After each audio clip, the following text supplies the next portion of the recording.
This video is sponsored by World Anvil.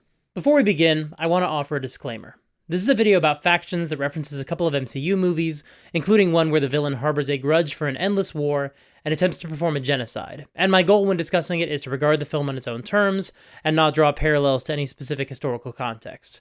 It's certainly not intended to reference or comment on anything going on in our world today. But given recent events that occurred after I wrote the script, this may be the wrong time for a video that references these subjects, even through the context of the MCU or D&D, and I completely understand that. I'm filming this video in mid-October, so the tragic situation unfolding in Israel and Gaza is still recent, and it's still evolving in real time. If you're not in the place right now to hear someone make references to a comic book supervillain whose stated goal is genocide, or if you're not in the mood for someone to talk about this subject without really getting into it, then I recommend you return to this video another time.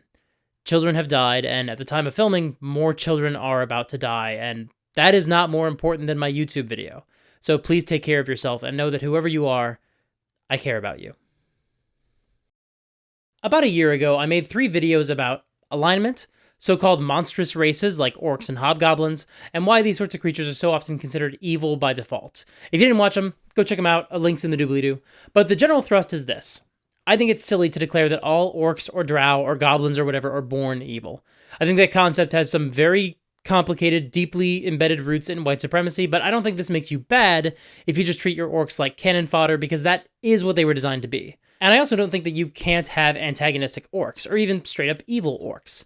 But I also think there's a lot more room for nuance, and I would argue that if you abandon the idea that they're all born evil, your games will be more complex and your villains will be more interesting. That's the short version. For the longer version, go check out the videos. Today's video, as well as the next 2 I'm planning to release, are kind of going to pick up where the orc videos left off, and figure out how we can introduce evil factions without defaulting to the idea that all members of a monstrous ancestry are automatically evil. And more importantly, how to make this clear to your players. Because here's the thing. A lot of D&D adventures just present a faceless horde of bugbears or kobolds, and it's often expected that the heroes will just kill them off. That's not always the case. I mean, the entire premise of the classic Caves of Chaos adventure was that the players could interact with a bunch of these monstrous factions and figure out the best way to negotiate with them, if they wanted to. But, you know, the way the game is often presented to modern audiences today, a lot of these hordes of monsters are just expected to be cut down by the heroes. Now, that's not necessarily a bad thing. You can absolutely run more complex campaigns where every adventure is more of a tense negotiation, or where every life the PCs take only acts as proof that they have failed to find a peaceful solution. But D&D's books are like 90% combat rules, so I think you're going to run into a little bit of friction if you try to tell that story in this system. But even if you're running a more tense political game, players still want to be given the chance to fight some monsters and blow off some steam. So there should be enemies that they can fight and kill and not feel a ton of guilt about. As an example of what I mean, I want to highlight a comment from one of my videos about not making all orcs automatically evil. So let me get this straight. You prefer a combat-oriented game where you get to role-play characters that go around and bash the heads of morally complex, redeemable beings with all the moral foibles and capabilities of real-world humans? I think the real problem is making monsters playable, not intrinsically evil monsters, including intrinsically evil humanoids. And I'll reply the same way I responded to that comment. There's nothing to say that you can't still have totally irredeemable villains without a horde of monsters who were born pure evil. This is why cults and ideologies are great. Nobody cares when Indiana Jones kills a goose stepper, because those dudes made a choice. They were not born evil, but they chose evil. The thugs from Die Hard are fair game. Even in John Wick, the killing starts because one loser killed John Wick's dog, and he vows revenge, and everyone who tries to protect that one would-be victim is defending a dog murderer, so yeah, fuck them. All you need is to give your villains motivation, and the sky's the limit. If your enemies don't have a motivation, they might as well just be zombies. And the funny thing about a zombie story is that the zombies are usually not the biggest threat. Usually it's other human beings who are the more complex, interesting, and dramatic dangers you need to deal with. And so here's the central problem we're going to work to solve today. We want enemies our heroes can fight, and can feel generally okay with killing if they have to. We also want to be able to use orcs and hobgoblins and drow in our games because they're cool and they're iconic. But we don't want our players to believe that all members of these ancestries are evil, for reasons we've already discussed. So that's the challenge for today.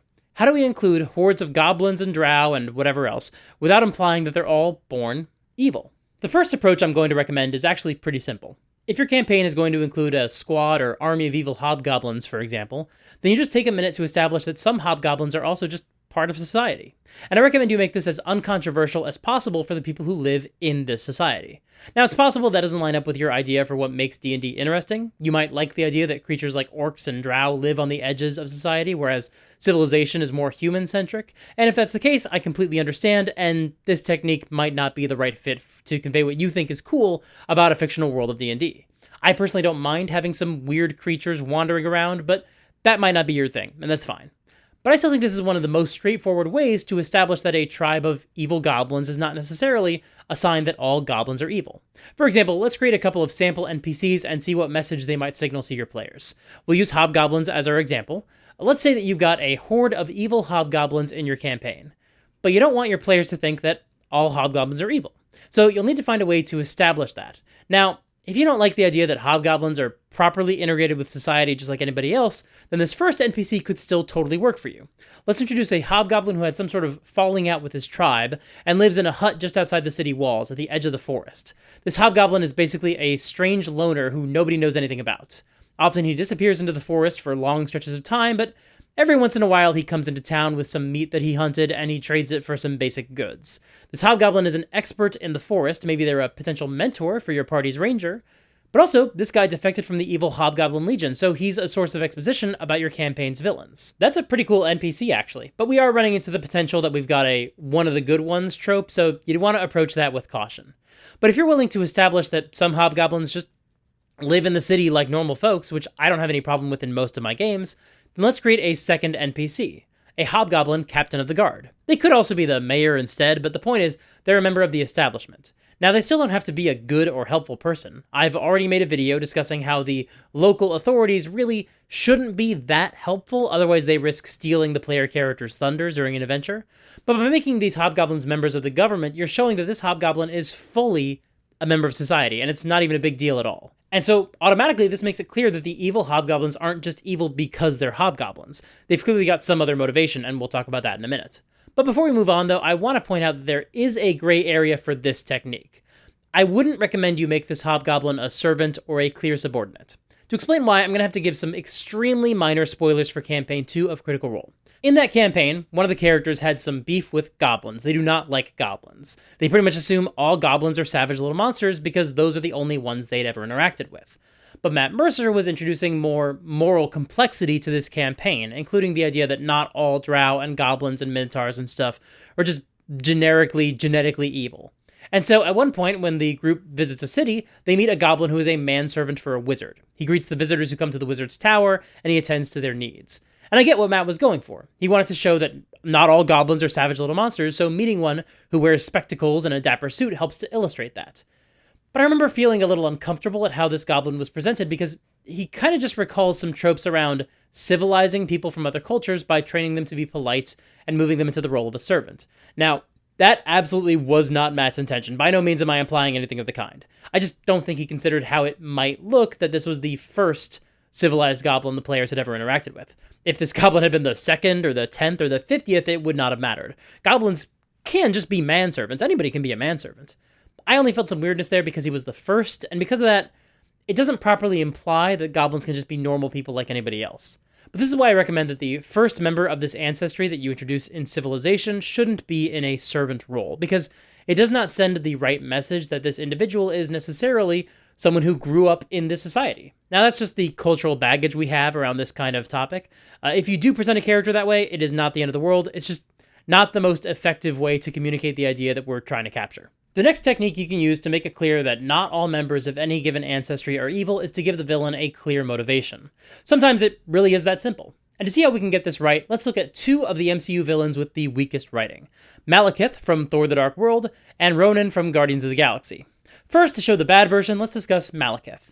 I actually don't dislike Thor 2 as much as a lot of people do, but it's not a perfect film, and Malekith and the Dark Elves are absolutely the weakest part of the movie. Christopher Eccleston is buried under mountains of makeup and, more egregiously, given absolutely nothing to do, because the Dark Elves are just complete non-characters. They have a cool design and really cool technology, so in combat, they're great. Malekith has a great henchman named Curse. I mean, again, not great as a character in the film, but as a brute to fight in a D&D-like encounter, he works totally fine. And of course, Malekith has an evil plot that the heroes need to stop because he wants to... What is his deal again, exactly? Millennia ago, the most ruthless of their kind, Malekith, sought to transform our universe back into one of eternal night. Born of eternal night, the dark elves come to steal away the light. I knew these stories Mother told them to us as children. Malekith sought to use the Ether's power to return the universe to one of darkness. Yeah, that's pretty much all we ever get about Malekith's motivations. He's waiting for the planets to align, something harmonic convergence, something antimatter, something everything will be wiped out and replaced by darkness. The only clue we get about why he believes he should do whatever it is that he's doing is when he says that the current universe was a mistake, and he wants to erase it and bring things back to the dark world his people used to rule. Now, it's fine for your enemy faction to believe something radical about their purpose and the nature of reality, and we'll talk about those sort of radical beliefs in a little bit. But now let's look at another villain and see how they act as a decent counterpoint to Malekith. Let's talk about Ronan the Accuser. Now, let's be clear, Ronan is also not the best villain. I mean, in fact, for most of their screen time, these characters are pretty similar, except they forced poor Chris Eccleston to speak half of his lines in some sort of faux Elvish language. And again, Lee Pace is another great actor who just doesn't get that much to do in this movie. But when we meet Ronan, we get something that we don't get from Malekith. We get a solid introduction that also makes it extremely clear that Ronan should be considered as an individual, and we're not meant to assume that every Kree is just as bad as him. And yes, I know the Kree culture actually does suck a lot. Every time we see them in the MCU, they're complete assholes, but they're different kinds of assholes from Ronan. And because we met him first, we understand through his introduction that the Kree should be judged as individuals. Let's look at how this film introduces the idea of Ronan, the evil Kree. They call me terrorist, radical, zealot, because I obey the ancient laws of my people, the Kree, and punish those who do not. Okay, so again, we'll talk about cults and religious zealots in a minute, but remember these visuals and this language when we get there. But what's important is that we're being told up front that he has a rationalization, which is embedded in his culture's history, but that everyone else thinks he's crazy and dangerous. Because I do not forgive your people for taking the life of my father, and his father before him. 1,000 years of war between us will not be forgotten. Okay, so unlike the Dark Elves, we get a much clearer motivation here. He's someone whose entire culture has been at war for his entire life. War was his way of life. And as far as he's concerned, they haven't won the war, so the war is not over. You can't do this! Our government signed a peace treaty! My government knows no shame. Okay, now things get really interesting. We determined that the Kree government signed a peace treaty, so indeed, the war is over. But his reaction to this treaty is just to say, nah, that didn't happen. It doesn't count. It's not valid. He believes in the old ways. And as far as he's concerned, he needs to keep doing what he already wanted to do. And what he wants to do is genocide his political enemy. You Xandarians and your culture are a disease. You will never rule Xandar. No. I will cure it! Now, there is an element of presentation here that Thor 2 doesn't do, which is that we get to hear Ronan describe his motivations in his own words, with pushback from an enemy of his, whereas Malekith just gets a bunch of monologues about him. And in all honesty, your players are more likely to hear about your villains before they meet them, so how might your NPCs describe a villain like this? Who's Ronan?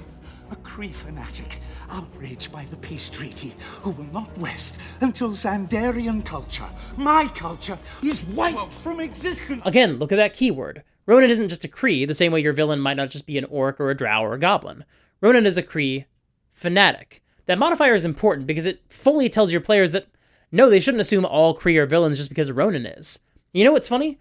I actually didn't realize this when I decided to talk about these villains in this video, but Guardians of the Galaxy also uses our first technique. We do see another Kree who is a member of the establishment and who's introduced to act in contrast to Ronan, which helps to demonstrate that Ronan is acting on his own and should not be considered a representation of the entire culture or species. We signed your peace treaty, Nova Prime. What more do you want? At least a statement from the Kree Empire saying that they condemn his actions. He is slaughtering children, families. That is your business. Now I have other matters to attend to. Prick. Look, I'm not saying the Kree culture isn't toxic and unhealthy, but the point is, Ronan is properly established as a villain with his own motivations outside of just the fact that he's a Kree. But Ronan's motivation is clearly linked to the Kree. He isn't just a generic bad guy. He's the kind of villain you can get when you look at the lore behind the Kree and see an opportunity for a cool villain, and yet he's still a rogue agent. It's actually the perfect way to accomplish a lot of what we're trying to do here today. I like some of the lore around some of the creatures we're discussing today. I made a whole video about how the orc lore around Grumsh could act as the inspiration for a really interesting faction of evil orcs. But as we see from Ronan, you can still have fanatical orcs or hobgoblins or drow, while still establishing that they're not necessarily typical. They're the fringe extremists. We can also expand on this to illustrate our next technique, because you know what's a great way to introduce a villain who is an extremist? Cults! Now, a cult is not the only type of evil faction you can introduce, but it is one of the most useful, because when people are members of dangerous cults, the kind we tend to see in D&D adventures where they're running around doing murders in the name of some weird belief, then you don't actually have to feel bad about engaging those people in lethal force when they started it. And that's the point. They make the perfect justification for any type of enemies you want to throw at your players. Ronan's presentation makes it clear that he doesn't just hold a grudge, he has a borderline religious cause to view Xandar as impure. Similarly, Malekith would be a lot more interesting if he wasn't just like the one dark elf we meet. What if instead this was a cult dedicated to some other force? After all, that's who Caecilius was in Doctor Strange. He's basically just as straightforward a villain as Malekith and Ronan, but he believes he's serving a great cause by worshipping an ancient evil force. People think in terms of good and evil when really time is the true enemy of us all. Time kills everything. What about the people you killed? Tiny, momentary specks within an indifferent universe. Again, Caecilius isn't like the most complex character ever. Mads Mikkelsen gives it his all in this scene with tears running down his face, but it's a bit too little too late to make him truly sympathetic. But the point is, this is more than enough characterization for your average D&D villain.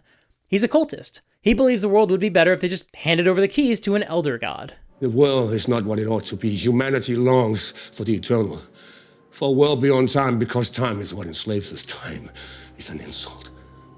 Death is an insult. Doctor, we don't seek to rule this world. We seek to save it, to hand it over to a Dormammu who is the intent of all evolution, the why of all existence.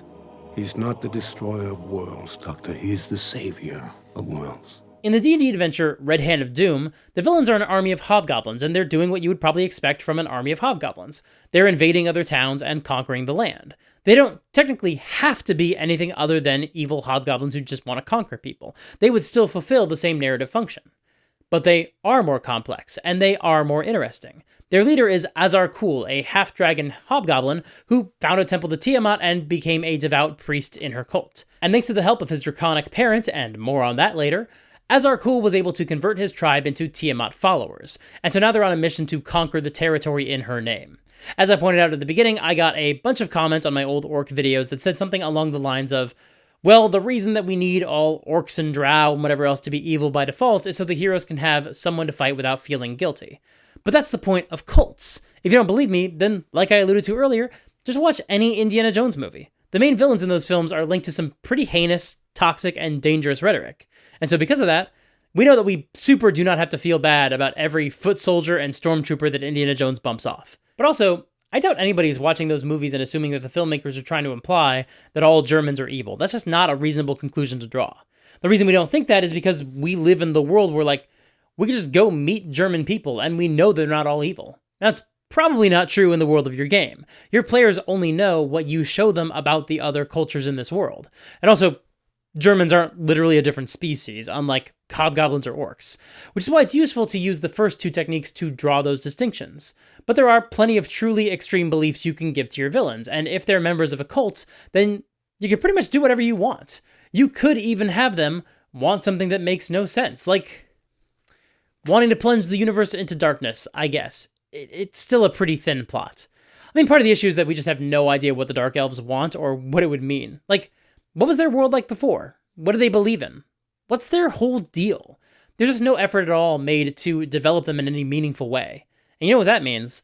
That the creators behind this movie probably did not use the services of today's sponsor, World Anvil. World Anvil isn't just a toolkit you can use to present your campaign information to your players, although it is that as well. And it's not just a place where you can play multiple different tabletop games through the website, although also, yes, it is that too. And it's also not just a place where you can write the manuscript for your short story or novel, while also being able to easily access your setting information, although, you guessed it, it's also that too. But World Anvil's world-building pages have questions and prompts that encourage you to think about details you might not have otherwise. Questions like, hey, what is the Dark Elves' whole deal? That's not an exact quote, the questions are actually more useful than that. Additionally, you can tell that nobody at Marvel uses World Anvil's Chronicles feature, where you can keep track of multiple timelines at once, alternating between them as needed. Your players don't need to know what's on every timeline, but the folks making your movies probably should. And if you work for Marvel Studios, or actually also if you don't, you'll be happy to learn that World Anvil is offering a discount to the viewers of this channel. If you visit worldanvil.com/supergeekmike and use the promo code SUPERGEEK at checkout, you can save 40% off of any annual membership. Once again, that's worldanvil.com/supergeekmike and use the promo code SUPERGEEK. Thank you so much to World Anvil for sponsoring this video. Another useful technique for creating an evil faction without implying that all members of an ancestry were born evil is simple. You can just diversify the members of the faction. If the leader of the Orc Horde has a war council made up of a tiefling right-hand man and a Duergar cleric, and there's a dark elf assassin doing some freelance work for them, then clearly this horde of orcs isn't just evil because they're all orcs, because they're not. There's some other sort of reason behind it, and this justifies other people working with them. Now, this reason could be that they all believe in an extreme religious cause, or it could be that they're all working together to make a lot of money, like in Die Hard, where many of the bad guys are former German extremists, but some of them are American, because their goal is not ideological, it's purely to make money. You can also mix and match. Some henchmen are believers, and others are just opportunists. Let's look at Guardians of the Galaxy again.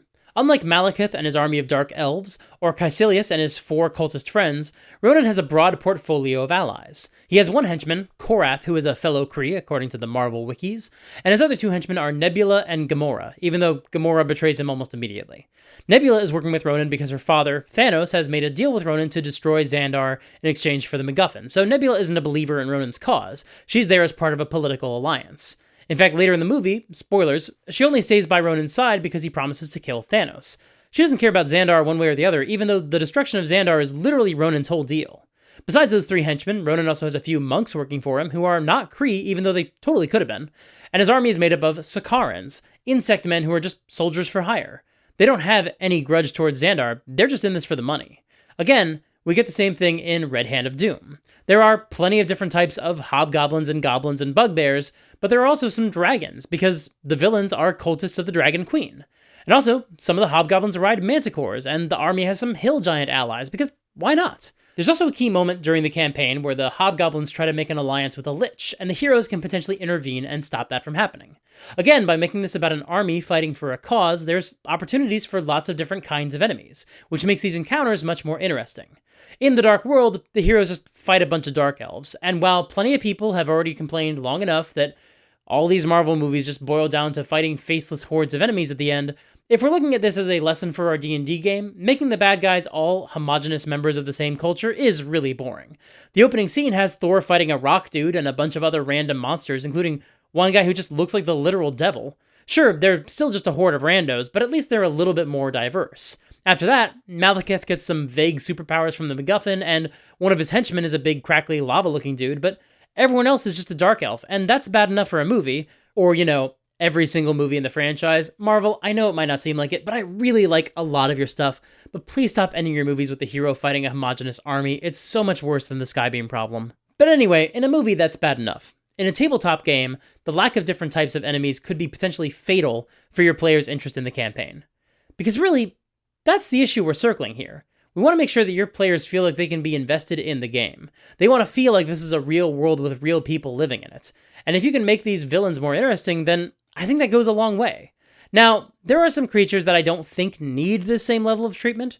For example, some other time I should make a video about gnolls, mind flayers, and other creatures that I think actually lend themselves to a different core fantasy where if you do want to make them all members of a generic horde, it could still work. But that's a topic for another time.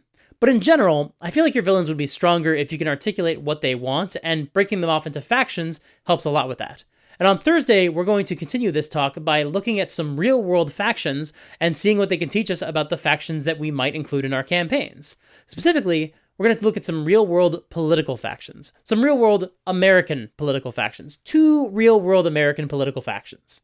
So if you want to stay up to date with these videos, subscribe and ring the bell. If you'd like to help support the channel financially, and you are able to do so, only if you're able to do so, consider joining up for my Patreon. You can also join my Discord server to hang out with other people who just like to talk about these topics and think about them in more depth. And follow me on Twitch to catch my live streams when I have the time to hop on and play some Hades. Click here to watch a video about whether or not you should ban the use of certain alignments in your D&D games. The answer might surprise you. Or it might not, I don't know, but it's still a good video. Until next time, play fair and have fun.